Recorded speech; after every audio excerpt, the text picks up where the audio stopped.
सच्चिदानंद परब्रह्म पुरुषोत्तम परमात्मा श्री कल्कि भगवती समेत श्री कल्कि भगवते नमः।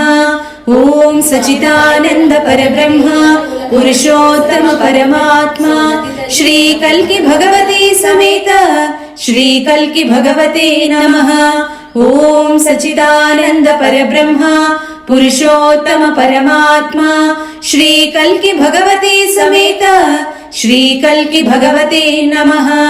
ओम सच्चिदानंद परब्रह्म पुरुषोत्तम परमात्मा श्री कल्कि भगवती समेत श्री कल्कि भगवते नमः। ओम सच्चिदानंद परब्रह्म पुरुषोत्तम परमात्मा श्री कल्कि भगवती समेत श्री कल्कि भगवते नमः। ओम सच्चिदानंद परब्रह्म पुरुषोत्तम परमात्मा श्री कल्कि भगवती समेत श्री कल्कि भगवते नमः। ओम सच्चिदानंद परब्रह्म पुरुषोत्तम परमात्मा श्री कल्कि भगवती समेत श्री कल्कि भगवते नमः। ओम सच्चिदानंद परब्रह्म पुरुषोत्तम परमात्मा श्री कल्कि भगवती समेत श्री कल्कि भगवते नमः। ನಮಸ್ಕಾರ. ಇವತ್ತು ಶ್ರೀ ಸರ್ವದೇವ ಪರಂಜ್ಯೋತಿ ಧ್ಯಾನ ವಿಹಾರದ ಈ ಕಾರ್ಯಕ್ರಮಕ್ಕೆ ನನ್ನನ್ನು ಆಹ್ವಾನಿಸಿ ಸನ್ಮಾನಿಸಿದ್ದಕ್ಕೆ ಎಲ್ಲ ಪರಂಜ್ಯೋತಿ ಧ್ಯಾನ ವಿಹಾರದ ಎಲ್ಲ ಆಡಳಿತ ವರ್ಗಕ್ಕೆ ನನ್ನ ಹೃದಯಸ್ಪರ್ಶಿ ಧನ್ಯವಾದಗಳು ಮತ್ತು ನಮಸ್ಕಾರಗಳು.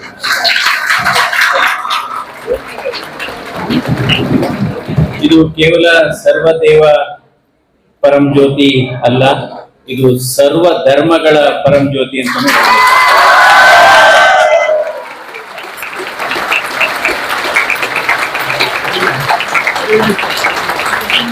ಯಾಕಂದ್ರೆ ಈ ಸರ್ವದೇವ ಪರಂಜ್ಯೋತಿ ಈ ಸಂಘಟನೆ ಏನಿದೆ, ಇದಕ್ಕೆ ಜಾತಿ ಇಲ್ಲ, ಇದಕ್ಕೆ ಯಾವುದೇ ಒಂದು ಬಾರ್ಡರ್ದು ಬ್ಯಾರಿಯರ್ ಇಲ್ಲ. ಅಂದ್ರೆ ನಾವೆಲ್ಲ ಒಂದೇ, ಮನುಷ್ಯ ಜಾತಿ ಒಂದೇ ಎನ್ನುವ ಪರಿಕಲ್ಪನೆಯಲ್ಲಿ ಆಗ್ತಾ ಇದೆ. ಯಾಕಂದ್ರೆ ಈ ರೀತಿಯ ನಮ್ಮ ಸಮಾಜದಲ್ಲಿ ಈ ರೀತಿಯ ಸಂಘಟನೆಗಳು, ಈ ರೀತಿಯ ಧಾರ್ಮಿಕ ಪ್ರಕ್ರಿಯೆಗಳು ನಾವು ಹೆಚ್ಚು ಹೆಚ್ಚು ಮಾಡಬೇಕು. ಇದೆಲ್ಲ ಸಮಾಜಕ್ಕೆ ಸೇತುವೆಯಾಗಿ ಕೆಲಸ ಮಾಡ್ತಾ ಇದೆ, ಇದು ಸಮಾಜಕ್ಕೆ ಗೋಡೆಯಾಗಿ ಕೆಲಸ ಮಾಡ್ತಾ ಇದೆ. ಯಾಕಂದ್ರೆ ನೋಡಿ, ಅದು ಯಾವ ರೀತಿ ಆಗಿದೆ ಅಂದ್ರೆ, ಈಗ ನಾವು ಟೆಂಪಲ್ ಅನ್ಬೋದು, ಮಾಸ್ಕ್ ಅನ್ಬೋದು, ಅಥವಾ ನಾವು ಚರ್ಚ್ ಅನ್ಬೋದು. ಅಕ್ಷರಗಳು ಅಷ್ಟೇ ಇದೆ. ಟೆಂಪಲ್ ಅಂದ್ರೆ TEMPLE 6 ಅಕ್ಷರ. ಟೆಂಪಲ್ ಅಲ್ಲೂ 6 ಅಕ್ಷರ ಇದೆ, ಚರ್ಚ್ ಅಲ್ಲೂ 6 ಅಕ್ಷರ ಇದೆ, ಮಾಸ್ಕ್ ಅಲ್ಲೂ 6 ಅಕ್ಷರ ಇದೆ. ಅದೇ ರೀತಿ ಗೀತಾ ಅಥವಾ ಬೈಬಲ್ ಅಥವಾ ಕುರಾನ್ 5 ಅಕ್ಷರನೇ ಇದೆ. ಇದು ಹೇಗಾಗಿದೆ ಅನ್ನೋದು ಗೊತ್ತಿಲ್ಲ. ಇದು ಯಾವುದೋ ಒಂದು ಅದ್ಭುತವಾದ ಒಂದು ಶಕ್ತಿ ಇದನ್ನ ಈ ರೀತಿ ಕೂಡಿಸಿದೆ ಅನ್ಸುತ್ತೆ. ಅದರ ಅರ್ಥ ಎಲ್ಲಾ ಧರ್ಮಗಳು ಒಂದೇ, ಆದ್ರೆ ಮನೋಭಾವ ಬೇರೆ ಬೇರೆ ಇರುತ್ತೆ. ಇವತ್ತು ನಾವು ಈ ಜಗತ್ತಿನಲ್ಲಿ ಬಹಳ ವೇಗವಾಗಿ ಹೋಗ್ತಾ ಇದೆ, ಜಗತ್ತು ಹೋಗ್ತಾ ಇದೆ, ವೇಗವಾಗಿ ಹೋಗ್ತಾ ಇದೆ. ಅದೇ ರೀತಿ ನಾವು ಈ ಗಣಕೀಕರಣ ಮತ್ತು ತಂತ್ರಜ್ಞಾನದ ಯುಗದಲ್ಲಿ ಇದ್ದೇವೆ. ಈ ತಂತ್ರಜ್ಞಾನದ ಯುಗದಲ್ಲಿ ನಾವು ಯಂತ್ರಗಳ ರೀತಿ ಇದ್ದೇವೆ. ದೊಡ್ಡ ದೊಡ್ಡ ನಗರಗಳಲ್ಲಂತೂ ನಾವು ಯಂತ್ರಗಳ ರೀತಿ ಕೆಲಸ ಮಾಡ್ತಾ ಇದ್ದೇವೆ. ಒಬ್ಬರಿಗೊಬ್ಬರು ಸಂಬಂಧಗಳು ಕಡಿಮೆ ಆಗ್ತಾ ಇದೆ, ಅವಿಭಾಜ್ಯ ಕುಟುಂಬಗಳು, ಜಾಯಿಂಟ್ ಫ್ಯಾಮಿಲಿಗಳು ಕಡಿಮೆ ಆಗ್ತಾ ಇದೆ. ಇದರಿಂದ ಒತ್ತಡಗಳು ಜಾಸ್ತಿ ಆಗ್ತಾ ಇದೆ. ಸೊ ಅದರಿಂದ ಈ ರೀತಿ ನಾವು ಕಾರ್ಯಕ್ರಮಗಳನ್ನು ಮಾಡಿದ್ರೆ ಮನಸ್ಸುಗಳು ಒಂದಾಗುತ್ತೆ. ಅದೇ ರೀತಿ ಉತ್ತಮವಾದ ಸಂಬಂಧ ಸಮಾಜದಲ್ಲಿ ಬೆಳೆಯುತ್ತೆ. ಯಾಕೆಂದ್ರೆ ನಾವು ಮನೆಗಳನ್ನ ಕಟ್ಟಬೇಕಾದ್ರೆ ನಾವು ವಾಸ್ತು ತಜ್ಞರನ್ನ ನಾವು ಸಲಹೆ ತಗೊಂತೀವಿ. ಆ ಕಡೆ ಬಾಗಿಲು ಇರಬೇಕು, ಈ ಕಡೆ ಕಿಟಕಿ ಇರಬೇಕು, ಆ ಕಡೆ ದೇವ್ರ ಮೂಲೆ ಅದು, ಈ ಕಡೆ ಬೇರೆ ಅಗ್ನಿ ಮೂಲೆ ಅದು. ನನ್ನ ಅರ್ಥದಲ್ಲಿ ಮನೆಯ ವಾಸ್ತುಗಿಂತ ಮನಸ್ಸಿನ ವಾಸ್ತು ಬಹಳ ಮುಖ್ಯ. ಮನಸ್ಸಿನ ಅಂದ್ರೆ ನಾವು ಪ್ರತಿಯೊಬ್ಬ ಮನುಷ್ಯನಲ್ಲೂ ಒಳ್ಳೆಯ ಗುಣ ಇರುತ್ತೆ. ಆ ಒಳ್ಳೆಯ ಗುಣಗಳನ್ನ ಮಾತ್ರ ನಾವು ಮಾತಾಡ್ಬೇಕೆ ಹೊರತು ಬೇರೆ ನಾವು ಯಾವುದೇ ಒಂದು ಕೆಟ್ಟ ಗುಣಗಳ ಬಗ್ಗೆ ನಮ್ಮ ಮನಸ್ಸಲ್ಲೇ ಇಟ್ಕೋಬೇಕು. ಯಾಕೆಂದ್ರೆ ನಾವು ಇವತ್ತು ಸಂತೋಷವನ್ನ ಎಲ್ಲ ಕಡೆ ಹುಡುಕ್ತಾ ಇದ್ದೇವೆ, ನೆಮ್ಮದಿಯನ್ನ ಎಲ್ಲ ಕಡೆ ಹುಡುಕ್ತಾ ಇದ್ದೇವೆ. ಈ ನೆಮ್ಮದಿ ಮತ್ತು ಇವತ್ತು ಈ ಕಾರ್ಯಕ್ರಮ ಮಾಡೋದ್ರಿಂದ ಇಲ್ಲಿ ನೆರೆದಿರ್ತಕ್ಕಂಥ ಭಕ್ತಾದಿಗಳು, ಪರಂಜ್ಯೋತಿ ಭಕ್ತಾದಿಗಳು, ಅವರಲ್ಲೇ ಒಂದು ಪರಿವರ್ತನೆ ಆಗುತ್ತೆ. ಯಾಕೆಂದ್ರೆ ಇದು ಉತ್ತಮವಾದಂತ ಸಮಾಜ ಸೇವೆ ಕೂಡ ಇವತ್ತು ಪರಂಜ್ಯೋತಿ ಸಂಘಟನೆ ಮಾಡ್ತಾ ಇದೆ. ಉಚಿತವಾಗಿ ಪುಸ್ತಕಗಳನ್ನ ಕೊಡುವಂಥದ್ದು, ಹೆಂಗಸರಿಗೆ ಸಬಲೀಕರಣ. ನೋಡಿ, ಹೆಣ್ಣು ಮಕ್ಕಳು ಯಾವಾಗ ನಮ್ಮ ದೇಶ ನಿಜವಾಗ್ಲೂ ಸ್ವತಂತ್ರ ಬಂತು ಅಂತ ನಾವು ಹೇಳ್ತೀವಿ ಅಂದ್ರೆ, ಯಾವಾಗ ಅಂದ್ರೆ ಮನೆಯಲ್ಲಿ ಹೆಣ್ಣು ಮಗು ಆದಾಗ ನಾವು ಸಿಹಿ ಹಂಚುವ ಕಾಲ ಬರಬೇಕು. ಮನೆಯಲ್ಲಿ ಹೆಣ್ಣು ಮಕ್ಕಳಾದಾಗ ಸಿಹಿ ಹಂಚುವ ಕಾಲ ಬರಬೇಕು. ಎಷ್ಟೋ ನಮ್ಮ ಇವತ್ತು ಸಮಾಜದಲ್ಲಿ ಅದೊಂದು ಏನೋ ತಪ್ಪು ಕಲ್ಪನೆ ಇದೆ. ಹೆಣ್ಣು ಮಕ್ಕಳು ಆದ್ರೆ ಬಹಳ ಸಮಸ್ಯೆ ಆಗುತ್ತೆ, ನಾವು ಜವಾಬ್ದಾರಿ ಹೆಚ್ಚು ಬರಬೇಕು ಅಂತ. ಆದ್ರೆ ನಿಜವಾಗ್ಲೂ ತಂದೆ ತಾಯಿಗಳನ್ನ ಕಷ್ಟ ಕಾಲದಲ್ಲಿ ನೋಡತಕ್ಕಂಥವ ಯಾವ್ದಾದ್ರು ಒಂದು ಇದ್ರೆ ಅವರೇ ಹೆಣ್ಮಕ್ಳು, ನಿಜವಾದ ಹೆಣ್ಮಕ್ಳು. ಅದರಿಂದ ನಾವುಗಳು ಕೂಡ ಈಗ ಹಲವಾರು ವಿಚಾರಗಳನ್ನು ಪ್ರಸ್ತಾಪ ಮಾಡ್ತೀವಿ. ನೋಡಿ, ಮೌನ ನಮ್ಮ ಮನಸ್ಸನ್ನ ಶುದ್ಧಿ ಮಾಡುತ್ತೆ. ಮೌನ ಸ್ನಾನ ದೇಹವನ್ನ ಶುದ್ಧಿ ಮಾಡುತ್ತೆ. ಅದೇ ರೀತಿ ಇವತ್ತು ನಮ್ಮ ಪ್ರಾರ್ಥನೆ ಆತ್ಮವನ್ನ ಶುದ್ಧಿ ಮಾಡುತ್ತೆ. ಅದೇ ರೀತಿ ನಮ್ಮ ನಂಬಿಕೆ ಒಂದು ಸಂಬಂಧವನ್ನ ಶುದ್ಧಿ ಮಾಡುತ್ತೆ. ಅದೇ ರೀತಿ ಹಲವಾರು ನಮ್ಮ ಆಲೋಚನೆಗಳು ನಮ್ಮ ಮನಸ್ಸನ್ನು ಕೂಡ ಶುದ್ಧಿ ಮಾಡುತ್ತೆ. ಅದರಿಂದ ಇವತ್ತು ಈ ರೀತಿಯ ಕಾರ್ಯಕ್ರಮಗಳು ಆದ್ರೆ, ಯಾಕೆಂದ್ರೆ ಮನುಷ್ಯನಿಗೆ ಇವ್ಯಾವು ಸಂತೋಷ ಸಂತೃಪ್ತಿ ಅಂಗಡಿನಲ್ಲಿ ಸಿಗುವ ವಸ್ತುಗಳೆಲ್ಲ, ಅದನ್ನ ನಾವೇ ಹುಡುಕೋಬೇಕು, ನಮ್ಮಲ್ಲೇ ನಾವೇ ಹುಡುಕೋಬೇಕಾಗುತ್ತೆ. ಅದರಿಂದ ನಾವು ಇವತ್ತು ನೋಡ್ಬೋದು, ಹಲವಾರು ಕಾಲಘಟ್ಟವನ್ನ ನಾವು ನೋಡಿದ್ದೇವೆ. ತ್ರೇತಾಯುಗ ಅಂತ ಹೇಳ್ತೀವಿ, ದ್ವಾಪರ ಯುಗ ಅಂತೀವಿ, ಕಲಿಯುಗ ಅಂತ ಹೇಳ್ತೀವಿ. ತ್ರೇತಾಯುಗದಲ್ಲಿ ಏನು, ಯಾವ ಪರಿಕಲ್ಪನೆ ಇದೆ, ಎಲ್ಲರೂ ಚೆನ್ನಾಗಿರ್ಬೇಕು ಅಂತ. ನಂತರ ದ್ವಾಪರ ಯುಗದಲ್ಲಿ ಏನು, ಇಲ್ಲ ಮೊದಲು ನಾನ್ ಚೆನ್ನಾಗಿರ್ಬೇಕು, ಆಮೇಲೆ ಅವ್ರು ಚೆನ್ನಾಗಿರ್ಬೇಕು, ಅದು ಪರವಾಗಿಲ್ಲ. ಆದ್ರೆ ಈ ಕಲಿಯುಗದಲ್ಲಿ ಏನು, ನಾನ್ ಮಾತ್ರ ಚೆನ್ನಾಗಿರ್ಬೇಕು, ಬೇರೆಯವ್ರು ಚೆನ್ನಾಗಿರ್ಬಾರ್ದು ಅಂತ. ಸೊ ಅದರಿಂದ ಎಲ್ಲರೂ ಚೆನ್ನಾಗಿರ್ಬೇಕಾಗುತ್ತೆ. ಯಾಕೆಂದ್ರೆ ಎಲ್ಲರಲ್ಲೂ ಇರತಕ್ಕಂಥದ್ದು ಒಂದೇ ಬಹಳ ಮುಖ್ಯವಾದದ್ದು, ನಾವು ಹಂಚಿ ತಿನ್ಬೇಕು, ಕಿತ್ತು ತಿನ್ಬಾರ್ದು. ಹಂಚಿ ತಿನ್ಬೇಕು, ಕಿತ್ತು ತಿನ್ಬಾರ್ದು. ನಾವು ಅದೇ ರೀತಿ ನಾವು ಅಳಿಸಿದ್ದು ಕೊಡಬಾರ್ದು, ಉಳಿಸಿದ್ದು ಕೊಡಬೇಕು. ಇದು ಬಹಳ. ನಾವು ವೇದಗಳನ್ನ ಓದ್ತೇವೆ, ವಚನಗಳನ್ನ ಓದ್ತೇವೆ, ಮಹಾಕಾವ್ಯಗಳನ್ನ ಓದ್ತೇವೆ. ಅದರ ಎಲ್ಲಾ ಸಂದೇಶ ಏನು ಅಂದ್ರೆ, ಯಾಕೆಂದ್ರೆ ಅದರ ಎಲ್ಲಾ ಸಂದೇಶ ನಾವು ಎಲ್ಲರನ್ನು ಸಮಾನತೆಯಿಂದ ಕಾಣಬೇಕು, ಸಾಮರಸ್ಯದಿಂದ ಕಾಣಬೇಕು. ನೋಡಿ, ಯಾರಾದ್ರೂ ಒಬ್ರು ಗೆದ್ದಾಗ ಚಪ್ಪಾಳೆ ಹೊಡೆಯೋದು, ಅದರಿಂದ ಅವರು ದೊಡ್ಡವರಾಗಲ್ಲ. ಗೆದ್ದಾಗ ಯಾರಾದ್ರೂ ಚಪ್ಪಾಳೆ ಹೊಡೆದ್ರೆ ಅವರು ದೊಡ್ಡವರಾಗೋದಿಲ್ಲ. ಆದ್ರೆ ಅವರು ಕೆಳಗೆ ಬಿದ್ದಾಗ ಅವರನ್ನ ಮೇಲೆತ್ತುವ ಕೆಲಸ ಮಾಡಿದ್ರೆ ಅವರು ದೊಡ್ಡವರಾಗ್ತಾರೆ. ನಮ್ಮ ನೋವು ನಮಗೆ ಗೊತ್ತಾದ್ರೆ ಅದರ ಅರ್ಥ ಏನು? ನಮ್ಮ ನೋವು ನಮ್ಗೆ ಗೊತ್ತಾದ್ರೆ ಅರ್ಥ ಏನು? ನಾವು ಜೀವಂತವಾಗಿದ್ದೀವಿ ಅಂತ ಅರ್ಥ. ನಮ್ಮ ನೋವು ಗೊತ್ತಾದ್ರೆ ನಮ್ಗೆ ಜೀವಂತವಾಗಿದ್ದೀವಿ. ಆದ್ರೆ ಬೇರೆಯವರ ನೋವು ಗೊತ್ತಾದ್ರೆ ನಾವು ಮನುಷ್ಯರಾಗಿದ್ದೀವಿ ಅಂತ. ಅದರಿಂದ ನಾವು ಯಾವಾಗ್ಲೂ ಅಷ್ಟೇ ಬೇರೆಯವರ ಕಣ್ಣೀರನ್ನು ಒರೆಸತಕ್ಕಂಥ ಕೆಲಸ, ದೈವತ್ವ ಅಂತೀವಿ ನಾವು, ಮೃಗತ್ವ ಅಂತೀವಿ, ಅಥವಾ ನಾವು ಮನುಷ್ಯತ್ವ ಅಂತೀವಿ. ಮೃಗತ್ವ ಅಂದ್ರೆ ಏನು? ಬೇರೆಯವರ ಕಣ್ಣಲ್ಲಿ ನೀರನ್ನು ಬರೆಸುವಂತದ್ದೇ ಮೃಗತ್ವ. ದೈವತ್ವ ಅಂದ್ರೆ ಕಣ್ಣೀರೇ ಬರದಂಗೆ ನೋಡ್ಕೊಳ್ಳೋದು ದೈವತ್ವ. ಆದ್ರೆ ಮನುಷ್ಯತ್ವ ಅಂದ್ರೆ ಬಂದಂತ ಕಣ್ಣೀರನ್ನು ಒರೆಸುವಂಥದ್ದು, ಅದು ನಿಜವಾಗ್ಲೂ ಮನುಷ್ಯತ್ವ.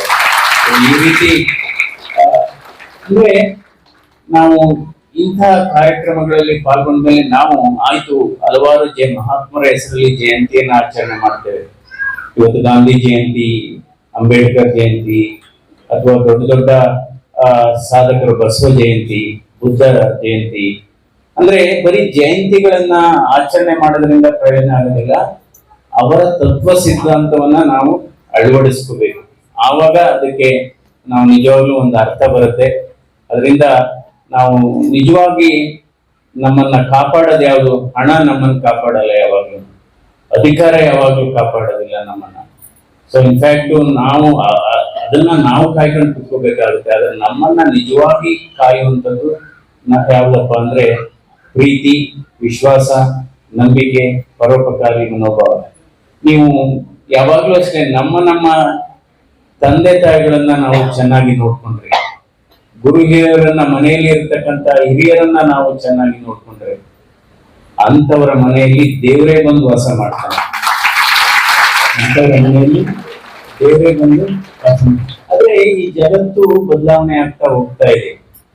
ಜಗತ್ತು ನೋಡಿ ಅಂದ್ರೆ ತುಂಬಾ ಮನಸ್ಸಿಗೆ ನೋವಾದ್ರೆ ಅದೇ ಒಂದು ಭಾರ, ಮನಸ್ಸಿಗೆ ನೋವಾದ್ರೆ ಅಥವಾ ನಾವು ಕೋಪ ಮಾಡ್ಕೊಂಡ್ರೆ ಅದು ಒಂಥರ ಭಾರ. ಅದಕ್ಕೆ ಹೇಳ್ತೇವೆ ನಾವು ಮನಸ್ಸು ಭಾರ ಆದ್ರೆ ಏನ್ ಮಾಡ್ಬೇಕು? ಧ್ಯಾನ ಮಾಡ್ಬೇಕು. ಮನಸ್ಸಿನಲ್ಲಿ ನೋವಾದ್ರೆ ಏನ್ ಮಾಡ್ಬೇಕು? ದೇವ್ರ ಪೂಜೆ ಮಾಡ್ಬೇಕು. ಅದೇ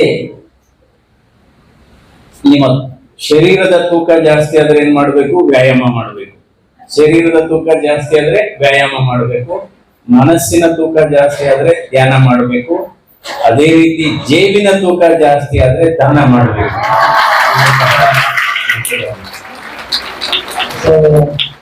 ಅಂದ್ರೆ ಸಮಸ್ಯೆಗಳನ್ನ ಒಟ್ಟಾಗಿ ಎದುರಿಸುವಂತದ್ದು, ಕಷ್ಟ ಕಾಲದಲ್ಲಿ ಸಹಾಯ ಮಾಡುವಂತದ್ದು. ಈ ರೀತಿ ಇವತ್ತು ಪರಂಜ್ಯೋತಿ, ಇದು ಪರಂಜ್ಯೋತಿ ಈ ಧಾರ್ಮಿಕ ಸಂಘಟನೆ, ಧಾರ್ಮಿಕ ಕಾರ್ಯಕ್ರಮದಲ್ಲಿ ಪಾಲ್ಗೊಂಡಿರುವವರೆಲ್ಲ ಒಂದು ಕುಟುಂಬ ಸದಸ್ಯರೇ ಅಂತ ಹೇಳ್ಬೇಕಾಗುತ್ತೆ.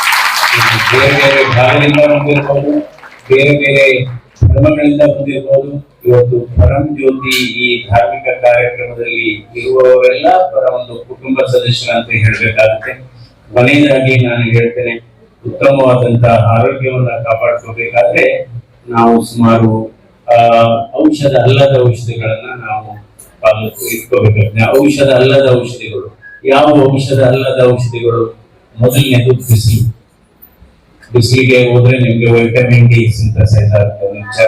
ಒಂದು ಬಿಸಿಲು, ಎರಡನೇದು ವ್ಯಾಯಾಮ, ಮೂರನೇದು ಮತ್ತೆ ಉಪವಾಸ ಮಾಡುವಂಥದ್ದು, ನಾಲ್ಕನೇದು ಒಳ್ಳೆ ನಿದ್ರೆ ಮಾಡುವಂಥದ್ದು, ಐದನೇದು ನೀವು ಬಹಳ ಮುಖ್ಯವಾದದ್ದು ಬೇಕಾದಾಗ ಮತ್ತೆ ವಿಶ್ರಾಂತಿಯನ್ನು ತೆಗೆದುಕೊಳ್ಳುವಂಥದ್ದು, ಆರನೇದು ನಗು. ನಗು ಅನ್ನೋದು ಒಂದು ಬಹಳ ವಿಶ್ವ ಭಾಷೆ. ನಗು ಒಂದು ಆಭರಣ ಅಂತಾನೆ ಹೇಳ್ಬೇಕು. ನೀವು ಎಷ್ಟು ಮೇಕಪ್ ಮಾಡ್ಕೊಂಡ್ರು ನಗ್ತಿದ್ರೆ ಪ್ರಯತ್ನ. ನಗು. ನಂತರ ಉತ್ತಮವಾದಂತಹ ಸ್ನೇಹಿತರನ್ನ ಇಟ್ಟುವಂಥದ್ದು. ಏಳನೇದು ಕುಟುಂಬದ ಸದಸ್ಯರೊಡನೆ ಊಟ ಮಾಡುವಂಥದ್ದು. ಹಾಗೆ ಕೃತಜ್ಞತೆ. 9ನೇದು ಕೃತಜ್ಞತೆ. 10ನೇದು ಹಣ್ಣು ಮತ್ತು ತರಕಾರಿ. 11ನೇದು ಮೆಡಿಟೇಷನ್ ಅಂಡ್ ಯೋಗ. 12ನೇದು ಯಾವ್ದಪ್ಪ ಅಂದ್ರೆ ಪರಂಜ್ಯೋತಿ ಕಾರ್ಯಕ್ರಮದಲ್ಲಿ ಪಾಲ್ಗೊಳ್ಳುವುದು.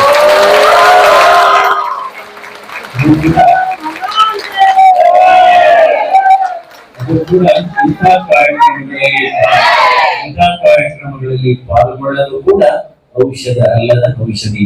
ಸೊ ಅದರಿಂದ ಇವತ್ತು ನೋಡಿ, ಯಾವಾಗಲೂ ಅಷ್ಟೇ ಔಷಧಿಯಲ್ಲಿ ಸಂತೋಷ ಇಲ್ಲ, ಸಂತೋಷದಲ್ಲಿ ಔಷಧಿ ಇದೆ. ಸಂತೋಷದಲ್ಲಿ ಔಷಧಿ ಇದೆ. ಯಾಕೆ ಅಂತಂದ್ರೆ ಇಲ್ಲಿ ದೇವರು ಬಂದು ನಿಂತ್ಕೊಂಡಾಗ ಎಲ್ಲರಿಗೂ ಕೂಡ ಅವರ ಮನೋಕಷ್ಟಗಳು ಎಷ್ಟೋ ಇದೆ. ಅವ್ರಿಗೆ ಆರ್ಥಿಕ ಸಮಸ್ಯೆ ಇಲ್ಲ, ನೋವುಗಳು ಇಲ್ಲ, ಅವ್ರಿಗೆ ಏನೋ ಒಂದು ಯುವಕರಿಗಾದ್ರೆ ನಾನು ಏನ್ ಮಾಡ್ಬೇಕು, ಎಷ್ಟೋ ಜನ ಸೂಸೈಡ್ ಮಾಡ್ಕೋಬೇಕಂತಿದ್ದಾರೆ. ಸೊ ಅವ್ರಿಗೆಲ್ಲರ ಜೀವನದಲ್ಲಿ ಏನು ದಾರಿ ಗೊತ್ತಾಗ್ತಿಲ್ಲ. ಸೊ ಇಲ್ಲಿ ಬಂದು ಅವರು ಈ ದೇವಸ್ಥಾನದಲ್ಲಿ ಕೂತ್ಕೊಂಡು ಧ್ಯಾನ ಮಾಡಿದಾಗ ಅವರ ಒಳಗಡೆ ಇರುವಂತ ಛಲ ಏನು, ಅವ್ರು ಏನ್ ಮಾಡ್ಬೇಕು, ಜೀವನದಲ್ಲಿ ಹುಮ್ಮಸ್ಸು, ಇದೆಲ್ಲ ಕೂಡ ಅವರಿಗೆ ಜಾಗೃತರಾಗ್ತಿದೆ. ಈ ತರ ಈ ಅನುಗ್ರಹ, ಪರಂಜ್ಯೋತಿ ಅನುಗ್ರಹ ಸಾವಿರಾರು ಭಕ್ತರು ಆಲ್ರೆಡಿ ಬ್ಯಾಂಗ್ಳೂರ್ ಸಿಟಿಯಲ್ಲಿ ಪಡ್ಕೊಂಡಿದ್ದಾರೆ. ಲಕ್ಷಾಂತರ ಭಕ್ತರು ಇಂಟರ್ನ್ಯಾಷನಲ್ ಅಲ್ಲಿ, ನ್ಯಾಷನಲ್ ಅಲ್ಲಿ ಎಲ್ಲಾ ಕಡೆ ಅವರು ಅನುಗ್ರಹವನ್ನ ಪಡ್ಕೊಂಡಿದ್ದಾರೆ. ಸೊ ನಮ್ಮೆಲ್ಲರ ಆಸೆ ಏನಂತಂದ್ರೆ ಇಡೀ ಮಾನವ ಜಾತಿ ಈ ಗುರು ಈ ಒಂದು ಜೀವನವನ್ನ ಪೂರ್ತಿಯಾಗಿ ಪರಂಜ್ಯೋತಿ ಆಶೀರ್ವಾದ ತಗೋಬೇಕಂತ. ಸೊ ಭಾರತ ದೇಶ ಕೂಡ ವಿಶ್ವಗುರು ಆಗ್ಬೇಕನ್ನೋದು ನಮ್ಮೆಲ್ಲರ ಪ್ರಾರ್ಥನೆ ಕೂಡ ಇರುತ್ತೆ. ಯಾವಾಗ್ಲೂ ಪರಂಜ್ಯೋತಿ ನೆಲೆಸಿದಾಗ ಭಾರತ ದೇಶ ಕೂಡ ವಿಶ್ವಗುರು ಆಗುತ್ತೆ. ಸೊ ಇದು ನಮ್ಮೆಲ್ಲರ ಕೋರಿಕೆ. ಸೊ ಪ್ರತಿಯೊಬ್ಬರು ಈ ದೇವಸ್ಥಾನಕ್ಕೆ ಬಂದು ಆ ಪರಂಜ್ಯೋತಿ ದರ್ಶನ. ಈ ಜನ ಇಲ್ಲಿ ಒಂದು 3,000 ಜನರು ಇವತ್ತು ಇದ್ದಾರೆ. ನಿನ್ನೆ ಮೊನ್ನೆ ಕೂಡ ನಾವು ಇದು 3 ದಿನಗಳು ಈ ಕಾರ್ಯಕ್ರಮಗಳನ್ನ ಮಾಡ್ತಾ ಇದ್ವಿ. ಸೊ ಇವತ್ತು ಟೋಟಲ್ ಆಗಿ ಒಂದು 10,000 ಜನರಿಗೂ ಆಗಿದೆ. ಅಂಡ್ ಈ ಒಂದು ಲೈವ್ ಪ್ರೋಗ್ರಾಮ್ ಅನ್ನ ಕೂಡ ನಾವು ಇಂಟರ್ನ್ಯಾಷನಲ್ ಅಲ್ಲಿ ಎಲ್ಲಾ ಕಡೆ ಕಳಿಸಿದೀವಿ. ಸೊ ಅಲ್ಲಿ ಕೂಡ ಸಾವಿರಾರು ಜನರು ಕೂಡ ಈ ಒಂದು ಕಾರ್ಯಕ್ರಮವನ್ನ ನೋಡಿದ್ದಾರೆ. ಸೊ ಇದೇ ರೀತಿ ಕಾರ್ಯಕ್ರಮಗಳು ನಾವು ಮತ್ತೆ ಮತ್ತೆ ಮಾಡ್ತಾ ಇರ್ತೀವಿ. ಸೊ ಇವಾಗ ನಾವು ಪರಂಜ್ಯೋತಿಯ ಒಂದು ಪೂಜೆಯನ್ನ ಕೂಡ ಮಾಡಿ ಇಲ್ಲಿ ಪ್ರತಿಷ್ಠಾಪನೆ ಮಾಡ್ತೇವೆ. ಅಂತ ನಾನು ಈ ಪರಂಜ್ಯೋತಿ ಭಗವಾನ್ ಹತ್ರ ಬಂದು ತುಂಬಾ ದಿವಸ ಆಗಿತ್ತು. ನನಗೆ ಏನು ಅಂದ್ರೆ ಯೂಟ್ರಸ್ ನಲ್ಲಿ ಪ್ರಾಬ್ಲಮ್ ಆಗಿತ್ತು. ಅದು ಸಾಲ್ವ್ ಮಾಡಕ್ ಆಗ್ತಾನೆ ಇರ್ಲಿಲ್ಲ. ನನ್ಗೆ ಆಪರೇಷನ್ ಮಾಡಿದ್ರೆ ಆಪರೇಷನ್ ನಲ್ಲಿ ನೀನ್ ಸಾಯ್ತೀಯ ಅಂತಾನೆ ಹೇಳಿದ್ರು. ಆವಾಗ ನನಗೆ ಇಲ್ಲಿ ಬಂದು ನಮಸ್ಕಾರ ಮಾಡಿ ನನ್ಗೆ ಇದ್ದ ಪ್ರಾಬ್ಲಮ್ನ ಹಂಗೆ ವ್ಯಾನಿಶ್ ಮಾಡ್ಬಿಟ್ರು. ಆವತ್ತಿಂದ ನನ್ ಪ್ರಾಣ ಕೊಟ್ಟು ನನ್ನನ್ನು ಕಾಪಾಡಿರೋರು ಇವರೇ. ಅದಕ್ಕೆ ಈ ಪರಂಜ್ಯೋತಿನ ನಾನು ಇವತ್ತಿಗೂ ನಂಬ್ತಾ ಇದ್ದೀನಿ. ಅವರೇ ನನ್ನ ಅಮ್ಮ ಅಪ್ಪ ಎಲ್ಲ ಫ್ರೆಂಡ್ಸು ಎಲ್ಲಾ ತರಾನು ನಾನು ಇಲ್ಲಿ ನಮಸ್ಕಾರ ಮಾಡ್ತಾ ಇದ್ದೀನಿ. Thank you. ನಮಸ್ತೆ ಎಲ್ಲರಿಗೂ. ಇವತ್ತು ನಮಗೆ ಬಹಳ ಸಂತೋಷದ ದಿನ. ಶ್ರೀ ಸರ್ವದೇವ ಪರಂಜ್ಯೋತಿ ಧ್ಯಾನ ವಿಹಾರ ಇವತ್ತು ಓಪನ್ ಆಯಿತು. ನಾವು ಸುಮಾರು 1996ರಿಂದ ನಾವು ಈ ಒಂದು ಧರ್ಮದ ಜೊತೆ ಇದ್ದೀವಿ. ಎಲ್ಲಾ ತರದಲ್ಲೂ ಒಂದು ಒಳಗಡೆ ನಮ್ಮ ಬೆಳವಣಿಗೆ ಏನಂತೀವಿ ಇನ್ನರ್ ಗ್ರೋತ್ ಅಂತ, ಆ ಟ್ರಾನ್ಸ್ಫಾರ್ಮೇಶನ್ ಆಗಿದೆ. ಪ್ಲಸ್ ಹೊರಗಡೆ ನಮ್ಮ ಎಕ್ಸ್ಟರ್ನಲ್ ವರ್ಲ್ಡ್ ಅಲ್ಲಿ ನಮ್ದು ಏನೇನಿತ್ತು ಪ್ರೇಯರ್ಸು, ಅದರಲ್ಲೂ ನಮ್ದು ಎಲ್ಲ ನಮ್ಮ ಹಿಂದೂ ಧರ್ಮದಲ್ಲಿ ಹೇಳಿದಾಗೆ ಅರ್ಥ, ಕಾಮ, ಧರ್ಮ, ಮುಕ್ತಿ ಪ್ರತಿಯೊಂದು ಹೆಜ್ಜೆಯಲ್ಲೂ ಭಗವಾನ್ ನಮ್ಮನ್ನ ಗೈಡ್ ಮಾಡ್ತಾ ಇದ್ದಾರೆ. ಈ ಸರ್ವದೇವ ಪರಂಜ್ಯೋತಿ ಧ್ಯಾನ ವಿಹಾರದಲ್ಲಿ ಸರ್ವಧರ್ಮ ಎಲ್ಲರೂ ಬರ್ತೀವಿ ನಾವು, ಇಂಥದೇ ಅಂತ ಏನು ಸ್ಪೆಸಿಫಿಕ್ ಆಗಿಲ್ಲ. ಸೊ ಭಗವಾನ್ ಹೇಳ್ತಾರೆ, ಎರಡು ಹೇಳ್ತಾರೆ. ಹೊರಗಡೆ ಜಗತ್ನಲ್ಲಿ ನೀವು ಸಕ್ಸಸ್ಫುಲ್ ಆಗಿರ್ಬೇಕು, ಅದನ್ನ ಇಹಂ ಅಂತೀವಿ. ಒಳಗಡೆ ಜಗತ್ನಲ್ಲಿ ನೀವು ಮುಕ್ತರಾಗಿರ್ಬೇಕು, ಎನ್ಲೈಟನ್ಮೆಂಟ್ ಬೇಕು. ಸೊ ಆ ಪ್ರಕ್ರಿಯೆಯಲ್ಲಿ ಈ ಧ್ಯಾನ ಮಂದಿರ ಶುರು ಮಾಡಿದ್ದೀವಿ. ಸೊ ಇವತ್ತು ತುಂಬಾ ಚೆನ್ನಾಗಾಯ್ತು. ಎಲ್ಲ ತುಂಬಾ ನೋಟಿಸ್ ಬಂದು ಎಲ್ಲ ಚೆನ್ನಾಗಾಯ್ತು. ಸೊ ಶ್ರೀ ಅಮ್ಮ ಭಗವಾನ್ಗೆ ನಮ್ಮ ನಮಸ್ಕಾರಗಳು. Thank you. ಸೋಮಯ್ಯ. ಸೊ ಇಲ್ಲಿ ಈ ಒಂದು ಟೆಂಪಲ್ ಆರ್ ಧ್ಯಾನ ಮಂದಿರ್ you can say it is a great place. ಇದೊಂದು ಒಳ್ಳೆ ಕ್ಷೇತ್ರ. ಇದರ ಶಕ್ತಿನ ನಾವೆಲ್ಲರೂ ಉಪಯೋಗ ಮಾಡ್ಕೋಬೇಕು. ಇಲ್ಲಿ ತುಂಬಾ ಪವರ್ ಇದೆ. ಸರ್ವದೇವಗಳ ಸಮೂಹ, ಸರ್ವದೇವ ಪರಂಜ್ಯೋತಿ ಅಂತ ನಾವೆಲ್ಲ ತುಂಬಾ ಅನುಭವ ಪಟ್ಟು ತುಂಬಾ ಆನಂದದಿಂದ ಸಂತೋಷದಿಂದ ಬಂದಿದ್ದೀವಿ ಸೇವೆ ಮಾಡಲಿಕ್ಕೆ, ಅನುಗ್ರಹವನ್ನು ಪಡಲಿಕ್ಕೆ. ಹಾಗೆ ಎಲ್ರೂ ಸುತ್ತಮುತ್ತ ಜನರು ಎಲ್ರೂ ಬಂದು ಈ ಒಂದು ಪುಣ್ಯಕ್ಷೇತ್ರದಲ್ಲಿ ಅನುಗ್ರಹವನ್ನು ಪಡಿಬೇಕು ಅಂತ ಐ ರಿಕ್ವೆಸ್ಟ್ ಅವರು. Thank you. ಸುದರ್ಶನ್ ಅಂತ. ನಾನು ಆಲ್ಮೋಸ್ಟ್ 30 years ಇಂದ ಡಿವೋಟಿ ಆಗಿದ್ದೀನಿ. ನಾನು I work as a director ಒಂದು IT ಕಂಪ್ನಿಗೆ. ನಮಗೆ ತುಂಬಾ ಸ್ಟ್ರೆಸ್ಫುಲ್ ಲೈಫ್ ಇರುತ್ತೆ. ಸೊ ನಾನು ಇಲ್ಲಿ ಬರ್ತಾ ಇರೋದ್ರಿಂದ ಪ್ರೋಗ್ರಾಮ್ ಇಂದ ಏನಾಗ್ತಾ ಇದೆ ಅಂದ್ರೆ ಸ್ಟ್ರೆಸ್ ಕಡಿಮೆ ಆಗ್ತಾ ಇದೆ. ಈಸಿಯಾಗಿ ಹೆಲ್ತ್, ವರ್ಕ್ ಲೈಫ್ ಬ್ಯಾಲೆನ್ಸ್ ಎಲ್ಲ ಹ್ಯಾಂಡಲ್ ಮಾಡ್ಬೋದು. ಮತ್ತೆ ಯಾವುದೇ ರೀತಿ ಬೇರೆ ಪ್ರಾಬ್ಲಮ್ಸ್ ಬರೋದಿಲ್ಲ, ಸೀಮ್ಲೆಸ್ ಆಗಿ ಲೈಫ್ ನಡೀತಾ ಇದೆ. ಅಂದ್ರೆ ಏನು ಪ್ರಾಬ್ಲಮ್ ಇಲ್ಲದೆ ನಮ್ಮ ಲೈಫ್ ಈಸಿಯಾಗಿ ನಡೀತಾ ಇದೆ. ಇದು ನಮ್ಮ ಫ್ರೆಂಡ್ಸ್, ಕೊಲೀಗ್ಸ್ ಎಲ್ರಿಗೂ ಹೇಳಿದ್ದೀನಿ. ಅವರು ಅವರ ವೆಲ್ತ್ ಪ್ರಾಬ್ಲಮ್ಸ್, ರಿಲೇಶನ್ಶಿಪ್ ಅದರಿಂದೆಲ್ಲ ಹೊರಗಡೆ ಬರಕ್ ಈಸಿ ಆಗ್ತಾ ಇದೆ. ನಾವೇನ್ ಅನ್ಕೊಂತೀವಿ ಬರೀ ವೆಲ್ತ್ ಇದ್ರೆ ಸಾಕು ಅಂತ. But it's not only wealth ಅಲ್ಲ, ಬೇರೆ ರಿಲೇಶನ್ಶಿಪ್ ಅದು ವೆರಿ ಇಂಪಾರ್ಟೆಂಟ್. ಅದೆಲ್ಲದು ಈಗ ನಮ್ಮ ಲೈಫ್ ಅಲ್ಲಿ ತುಂಬಾ ಚೆನ್ನಾಗಿದೆ. We are living in a beautiful state, extraordinary state. Thank you.